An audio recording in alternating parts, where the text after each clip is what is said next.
Hi, I'm Bruce Spangler, CEO of the Volunteer Ministry Center. Welcome back to this episode of The Corner Perspective.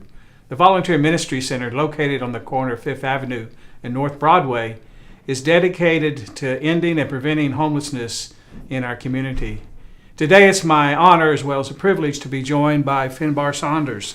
Finbarr, thank you for joining with me. Thank you for asking me. You're a member of City Council here in the city of Knoxville, but also you're the Vice Mayor, right? That's a pretty big deal, isn't it? Well, it's a real honor that I was chosen by my colleagues. Sure, so absolutely. I'm flattered and honored, and there's a little more work involved. Oh, but not a whole lot. Not a whole lot. Wow. No. Well, you are a respected civic leader in our community, Thank and I have held you in high esteem for many years, and I say that Wow. very sincerely. Well, thank you.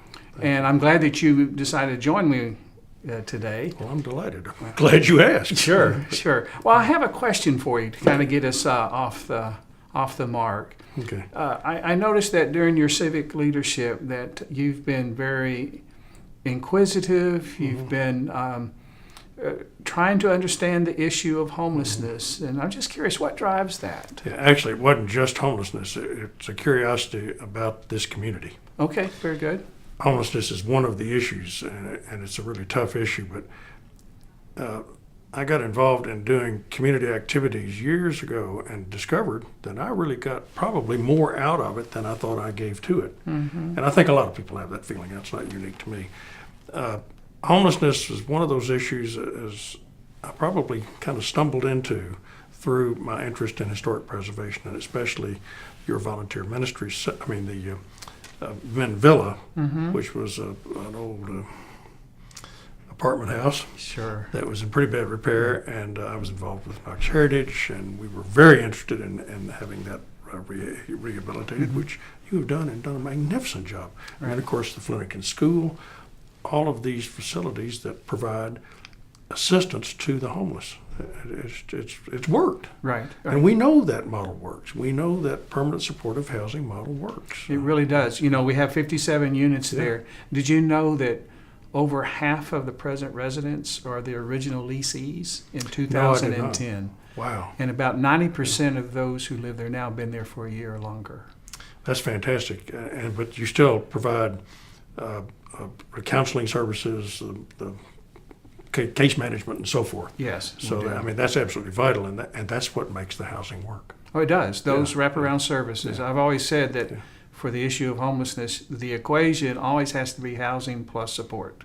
Oh, absolutely. It doesn't. They don't work by themselves. Mm-hmm. They've got to work in concert with one another. Mm-hmm. And we know nationwide that housing first model works.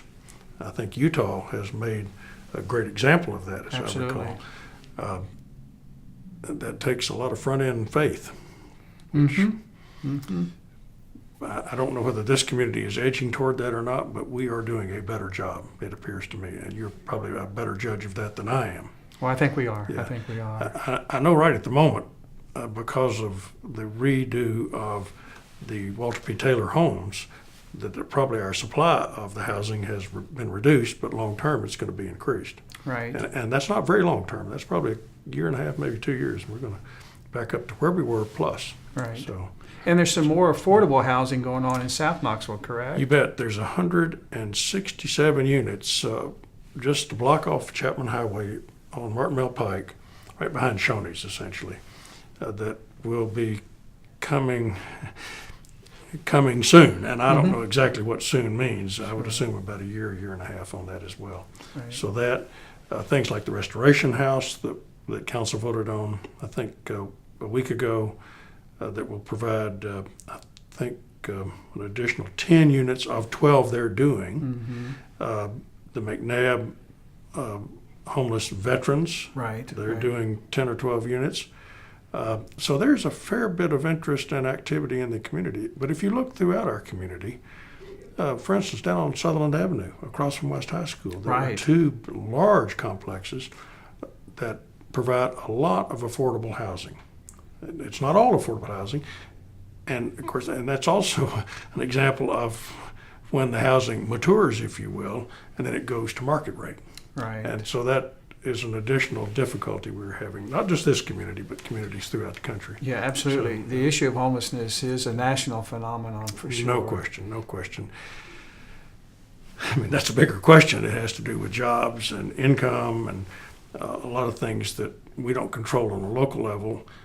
But there is not as much attention as I would like there to be paid to nationally, and that would filter down to us. Absolutely, So, absolutely. Well, I think you're going to see some major efforts towards that, and there seems to be a momentum that's occurring in our community about affordable housing. I think you're exactly right.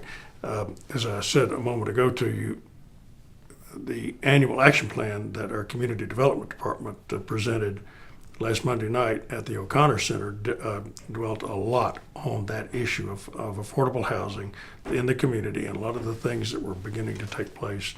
We have a $2 million fund, which we won't spend on any one unit, but we will use that to let the developers lever more so they can build some of these units now. That comes with a caveat of leaving that thing on as the affordable housing for X number of years. I think it's 15 years, sometimes maybe more, maybe less. But so there is a renewed interest, and it's one that is absolutely essential. Yes, yeah. Because we can't begin to solve the homeless problem, as you know better than I do, without getting them in housing. Right. So there's where that housing first model comes. Absolutely. And that will happen through political will, through community support.